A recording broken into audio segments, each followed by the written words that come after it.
to the lecture for week one. This has to do with a simple explanation and beginning of instruction related to pastoral counseling across cultures. Something that you can't really take for granted because you're dealing with people most likely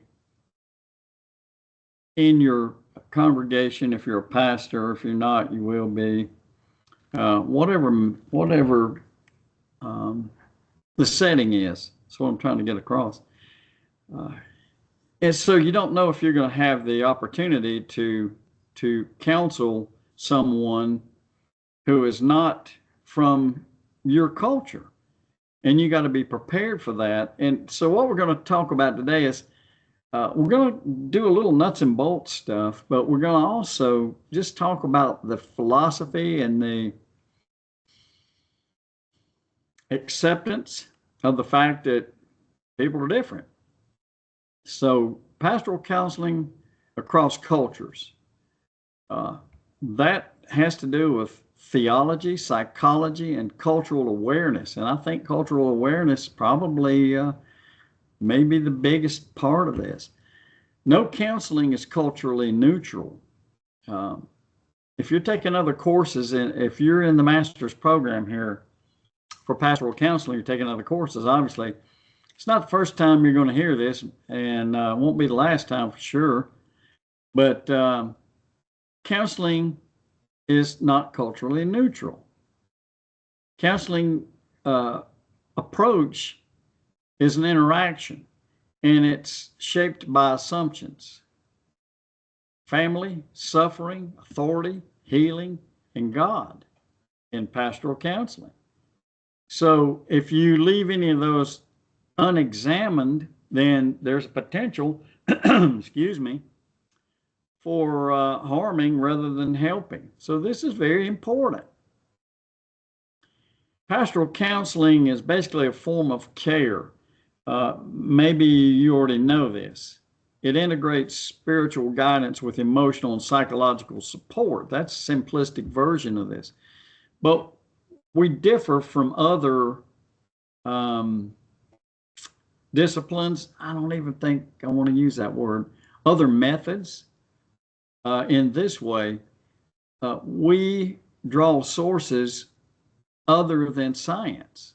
We use scripture, we use tradition, we use prayer, but we also include psychology and cross-cultural psychology. Very interesting topic, cross-cultural psychology. So there's a key to all this. Pastoral counseling is always contextual. It's a method that resonates in a cultural setting. Let me restate that. If you employ a method that that you would associate with a particular culture, primarily your own, then you may fail at what you're trying to do. You may even offend your client. So let's look at the whys. Why does culture matter? Culture, by the way, you'll pick this up, I'm sure. I love culture. It's one of the neatest things God created. I think it's really, really super. But anyway, so I hope that comes across. I'm pretty partial to teaching culture. Culture shapes how people understand suffering. For instance, is it personal failure? Is it a spiritual attack? Is it a communal imbalance? It affects how they understand identity, individual versus collective self, individualistic culture, and collectivist cultures. Hopefully you've heard of that before. America is an individualistic culture. Pick a culture from another area of the world, and you're probably going to pick a collectivist culture, because collectivist cultures are the primary type of culture in the world. Individualistic cultures are the minority, believe it or not. Individualistic Western culture. If you go to Zimbabwe, you're probably going to run headlong into a collectivist culture because it's not all for me, it's all for the better of everybody. And then it shapes the understanding of authority. Who is trusted? Pastors, elders, family, leaders, whatever the case is. And finally, healing. Healing involves prayer, involves ritual for some, therapy for sure, and community reconciliation. And finally, I guess maybe the biggest takeaway is that there's an idea of community, not in the collectivist sense, but in the sense of how you approach the way you live. I'm sorry to be so hesitant, but I want to make sure I get this across because this is important. So culture shapes how people understand suffering, identity, authority, and healing, and all that revolves around what your view of culture is. Is it collectivist because that's what you live in, or is it individualistic because that's what you live in? So if you want to break it down further, in Western context, counseling emphasizes individual autonomy and self-expression. In a collectivist culture, healing often involves restoring relationships within the family or the community. So the breakdowns are a little different, may have somewhat of the same basis. If a pastor ignores those differences, you may misdiagnose the problem entirely. And you're going to potentially, the way culture moves now in our world, you potentially are going to come in contact with collectivist people from a collectivist culture. Let's look at some dimensions related to culture that affect counseling. And we're going to hammer a little bit on this individualism and collectivism. Individualistic cultures, I'm having trouble with that word today, focus on personal goals and independence. Think about America. What do we do here? Get ahead, get ahead. I have the most toys, so I win. Collectivist culture, I'm not knocking our culture. Collectivist cultures emphasize family. They emphasize harmony. There's a shared identity in a collectivist culture. That's not to say there's no individualism. There is individualism, but the emphasis is not there. If there is any emphasis on individualism, is that you are doing what you're doing to have a positive effect on the whole community. And I'm sure you already know that, but there you go, a refresher. So a counselor from a collectivist background may prioritize family expectations over personal desires. And that's not dysfunction. That's a cultural alignment, a cultural determinant. That's what they were taught. They even go into communication styles. And this is important. All of this is, but pay particular attention to this. Direct communication. That's common in Western cultures. Indirect communication. That's common in Asian, African, Middle Eastern cultures. And what does that lead to? What is the counselee doing in this communication business? They may not openly express distress. They may hint about it, telling you stories, or even silence, or using metaphors. I'm reminded of older Japanese culture when communication involved a lot of indirect methods to get an idea across, because it's insulting in a collectivist culture to be direct. And we got a little weird thing called power distance. Some cultures expect strong hierarchy.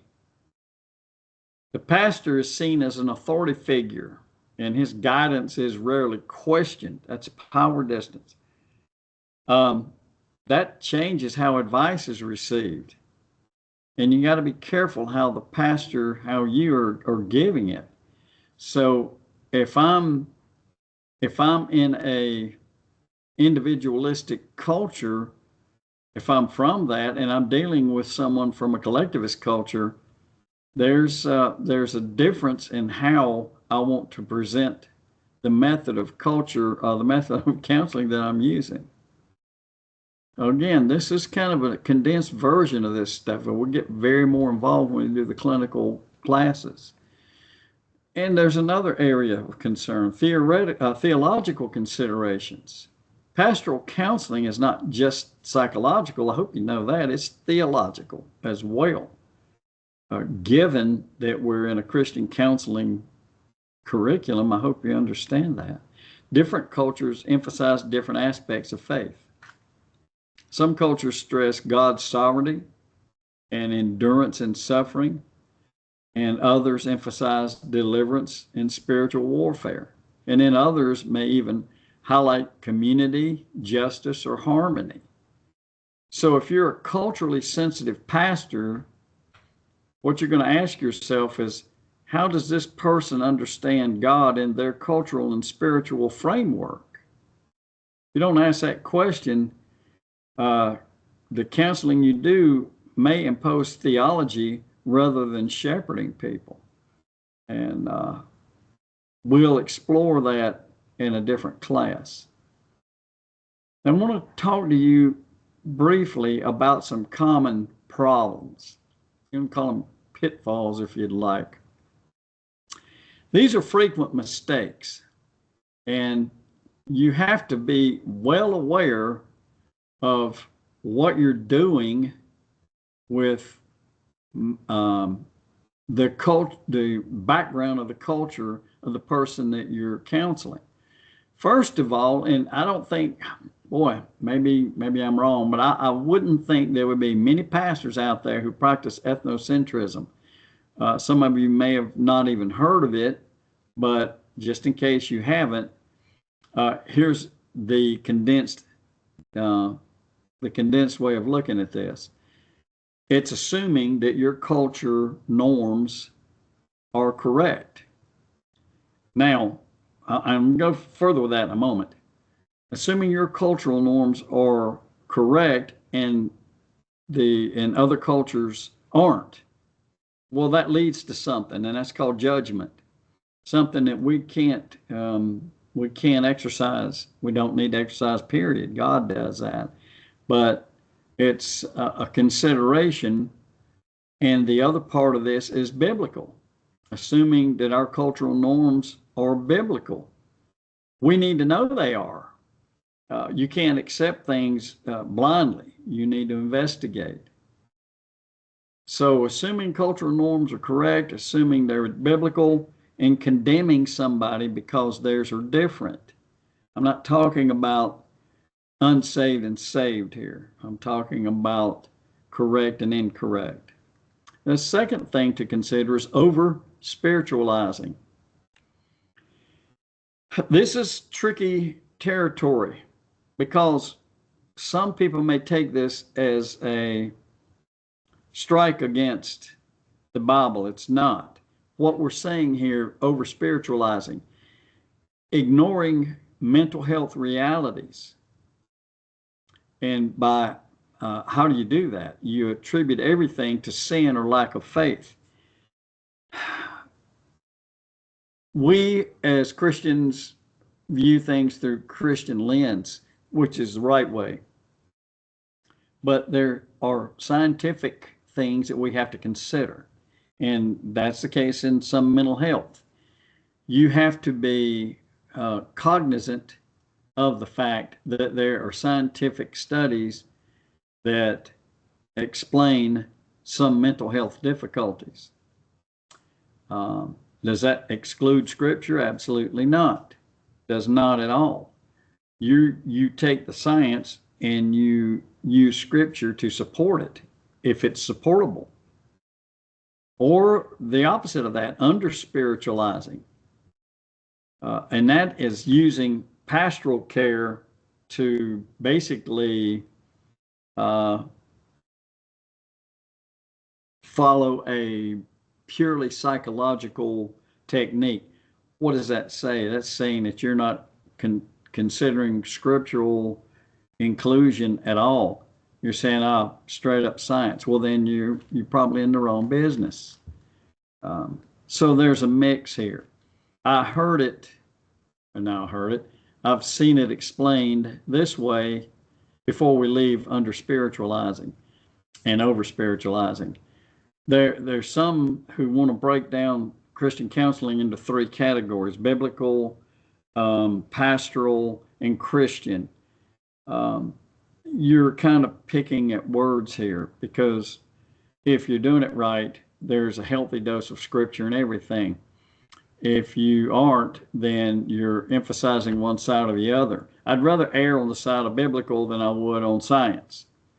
But we're concerned with Christian counseling, meaning that we have this 50-50 mixture almost across the board with exceptions. So we had to make it complicated, right? So what is the situation? How much scripture, how much biblical content do I need in this counseling session with this person? How much science do I need? What's the proper mix? There are no set boundaries within reason, I guess is a better way to put it. Cultural blindness is the last thing in these pitfalls that I want to mention. And if you say something to a client like, I treat everyone the same, then you just insulted those who are from a different culture. So steer away from that. It's as bad as saying, I know how you feel. Don't ever say that, because you don't. You don't know how they feel. They feel what they feel, and then they need to explain it to you. All right, so let's get in some nuts and bolts here. Just a few things. What's an effective practice? What would an effective practice look like? I'm having trouble talking today, y'all. Cultural humility, not mastery, humility. How do you do that? We ask questions instead of assuming. Don't ever assume anything, by the way. When I was a police officer, one of the first things they taught me was do not assume. That'll get you killed.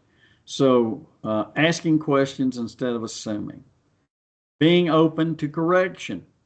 We are human. We're not God, so we can make mistakes.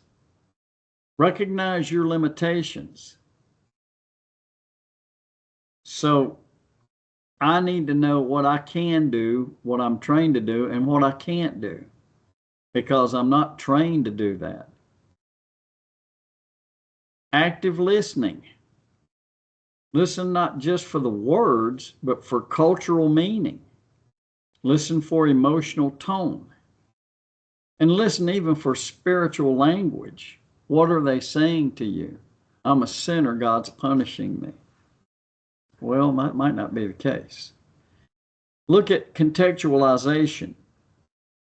Adapting biblical truths to the cultural context without distorting the biblical truths. Don't change things in the Bible to make it fit. There are cults running around out there that have done that. I'm not going to name them off, but if you're a pastor, you know what I'm talking about. So if I'm going to contextualize, or if I'm not, using culturally relevant metaphors, that's okay. Incorporating communal practices when appropriate. So what are we saying here? You have to understand what the cultural context of the event is, or the disruption is. And then collaboration. A lot of times the best care involves family members, community leaders, mental health professionals. Go to these people within the boundaries of ethics and have discussions. Maybe you need to talk to the members of the family of the person who's suffering and find out from them what's going on. I guess probably You could almost say that from some cultures, if you're gonna counsel somebody in the family, probably the whole family's going to be there, and it's out of necessity because of the way their culture views mental health care. Let me give you a case example uh, that's going to help maybe what I've explained up to this point. So here you are. You're an individual. You're an American from America, obviously, and you're a pastor, and you grew up in individualistic circumstances, and you have a client who's from a collectivist culture, and she's struggling. The gender doesn't matter, but let's just say female, doesn't matter. Struggling with anxiety. So, what would the Western approach be? The Western approach would be you need to set boundaries and prioritize yourself. What is she thinking when she hears that? She's from a culture that values communal living.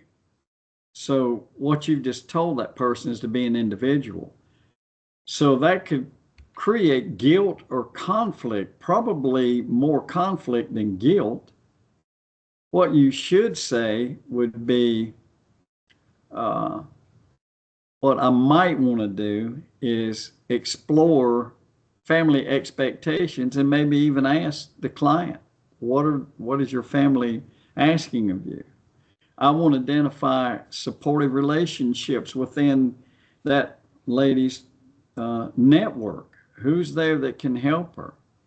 And then I want to frame boundaries that are in terms of honoring relationships while maintaining health. That sounds hard, and it is. So you got to filter through all this. That's why you can't do anything in one hour session. You will start the investigation probably at this level.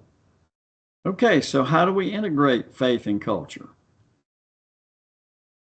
How do we remain faithful to core theological convictions while adapting to cultural diversity? It's not done through compromise, it's done through discernment. And so what we have to do is we have to distinguish between timeless truths, for example, compassion, justice, grace, and then we have to view cultural expressions of those truths. How does this particular culture do that? So it's an act of translation. It's an act of translating meaning. And you have to ask them if you don't know. It's not just a translation of language, it's the meaning of what's being said. And we got to do all these things from an ethical standpoint. How do we do that? Cross-cultural counseling brings up some ethical questions. Are we respecting the counselee's worldview? Are we imposing our own? Ugh, don't do that. Are we competent to address this cultural context? Am I trained well enough for this? If you have doubt, consult. Consultation or even refer. Consultation and referrals are not failures, that's responsible care. I hope all of that makes a bit of sense. So let's wrap this up. We've been here for 25 minutes. Let's get some idea of a summary of this. Pastoral counseling is not about having all the answers. And here's what I want you to think about. You have a posture, if you want to call it that, an approach, right? That would be curiosity, respect, faithfulness, and humility. Pastoral care is not just about solving problems. It's about walking with people in ways that reflect both truth and love within their lived reality. I hope that all of this makes perfect sense to all of you, and we'll be meeting again soon. So take care. Have a great day.